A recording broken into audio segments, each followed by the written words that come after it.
ನಮಸ್ಕಾರ ವೀಕ್ಷಕರೇ, ನಮ್ಮ ಚಾನಲ್ಗೆ ಸ್ವಾಗತ. ಇವತ್ತು ನಾನು ಬೀಟ್ರೂಟ್ ಪಲ್ಯ ಮಾಡುವುದನ್ನು ಹೇಳಿಕೊಡ್ತಾ ಇದ್ದೀನಿ. ಇದು ತುಂಬ ಹೆಲ್ದಿಯಾದಂತಹ ರೆಸಿಪಿ. ಬನ್ನಿ ಹಾಗಾದರೆ ಯಾವ ರೀತಿ ಮಾಡೋದಂತ ನೋಡೋಣ. ಮೊದಲಿಗೆ ನಾನಿಲ್ಲೊಂದು 2 ಮೀಡಿಯಮ್ ಸೈಜ್ ಬೀಟ್ರೂಟ್ನ ತುರಿದು ಒಂದು ಪಾತ್ರೆಯಲ್ಲಿ ಇಟ್ಕೊಂಡಿದ್ದೀನಿ. ಇದನ್ನು ಸ್ವಲ್ಪ ನಾವು ಹುರಿದುಕೊಳ್ಬೇಕಾಗುತ್ತೆ, ಸಾಫ್ಟ್ ಆಗಲಿ ಅನ್ನೋದಕ್ಕೋಸ್ಕರ. ಇವಾಗ ಗ್ಯಾಸ್ ಆನ್ ಮಾಡಿ ಇಟ್ಟಿದ್ದೀನಿ ನಾನು. ಇವಾಗ ಇದು ಸ್ವಲ್ಪ ನೀರಿನಂಶ ಹೋಗೋ ಥರ ಮಿಕ್ಸ್ ಮಾಡ್ಕೊಂಡಿದ್ದೀನಿ. ಇದಕ್ಕೆ ಇವಾಗ ಸ್ವಲ್ಪ ಎಣ್ಣೆ ಸೇರಿಸ್ಕೊಳ್ಳೋಣ.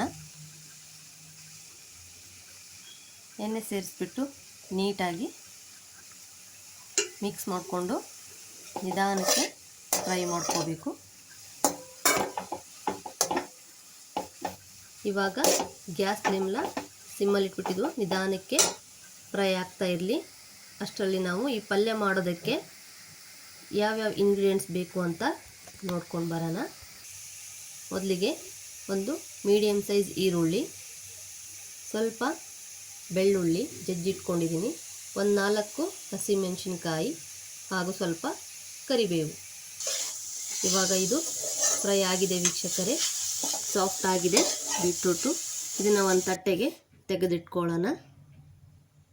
ನಂತರ ನಾವಿಲ್ಲಿ ಬೀಟ್ರೂಟ್ ಹುರಿದಂತಹ ಪಾತ್ರೆಗೆ ಸ್ವಲ್ಪ ಎಣ್ಣೆ ಸೇರಿಸ್ಕೊಳ್ಬೇಕಾಗುತ್ತೆ. ಇವಾಗ ಎಣ್ಣೆ ಸೇರಿಸ್ತಾ ಇದ್ದೀನಿ. 2 ರಿಂದ 3 ಟೇಬಲ್ ಸ್ಪೂನ್ ಎಣ್ಣೆನ ಸೇರಿಸ್ತಾ ಇದ್ದೀನಿ. ಎಣ್ಣೆ ಬಿಸಿ ಆಗಲಿ.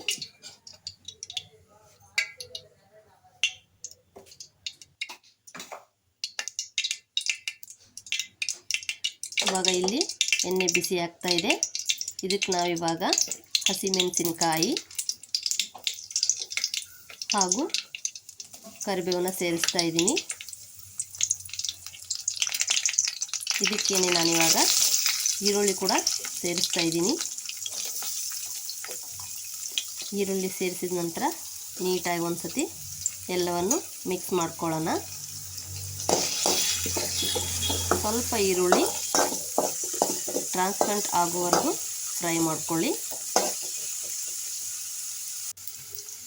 ಇದಕ್ಕಿವಾಗ ಜಜ್ಜಿಟ್ಕೊಂಡಿರುವಂತಹ ಬೆಳ್ಳುಳ್ಳಿನ ಸೇರಿಸ್ತಾ ಇದ್ದೀನಿ. ಬೆಳ್ಳುಳ್ಳಿನ ಸೇರಿಸ್ಬಿಟ್ಟು ನೀಟಾಗಿ ಇನ್ನೊಂದು ಸತಿ ಎಲ್ಲವನ್ನು ಮಿಕ್ಸ್ ಮಾಡಿಕೊಂಡು ಫ್ರೈ ಮಾಡಿ.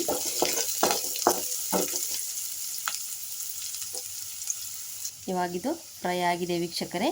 ಇದಕ್ಕೆ ನಾವು ಹುರಿದಿಟ್ಕೊಂಡಿರುವಂತಹ ಬೀಟ್ರೂಟನ್ನು ಸೇರಿಸ್ಬಿಟ್ಟು ಇದೆಲ್ಲವನ್ನು ಇನ್ನೊಂದು ಸತಿ ನೀಟಾಗಿ ಮಿಕ್ಸ್ ಮಾಡ್ಕೊಳ್ಳೋಣ. ಇದು ಒಗ್ಗರಣೆ ಜೊತೆಗೆ ನೀಟಾಗಿ ಮಿಕ್ಸ್ ಆಗಬೇಕು. ಇದಕ್ಕೆ ಇವಾಗ ರುಚಿಗೆ ತಕ್ಕಷ್ಟು ಉಪ್ಪು ಸೇರಿಸ್ತಾ ಇದ್ದೀನಿ. ಉಪ್ಪು ಸೇರಿಸಿದ ನಂತರ ಇನ್ನೊಂದು ಸತಿ ನೀಟಾಗಿ ಮಿಕ್ಸ್ ಮಾಡಿಕೊಂಡು ಒಂದು ತಟ್ಟೆ ಮುಚ್ಚಿ ಸಿಮ್ಮಲ್ಲಿ ಬೇಯಕ್ಕೆ ಬಿಡ್ತಾ ಇದ್ದೀನಿ. ಇವಾಗಿದು ಆಗಿದೆ ವೀಕ್ಷಕರೇ. ಇದನ್ನು ಇವಾಗ ನಾವು ಸರ್ವಿಂಗ್ ಪ್ಲೇಟಿಗೆ ಸರ್ವ್ ಮಾಡ್ಕೊಳ್ಳೋಣ. ನೋಡಿ ವೀಕ್ಷಕರೇ, ರುಚಿಯಾದಂತಹ ಹೆಲ್ದಿಯಾದಂತಹ ಬೀಟ್ರೂಟ್ ಪಲ್ಯ ರೆಡಿಯಾಗಿದೆ.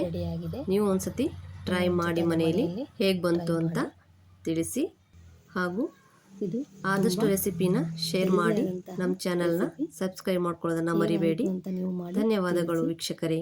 Thank you. ಸಬ್ಸ್ಕ್ರೈಬ್ ಮಾಡ್ಕೊಳ್ಳಿ.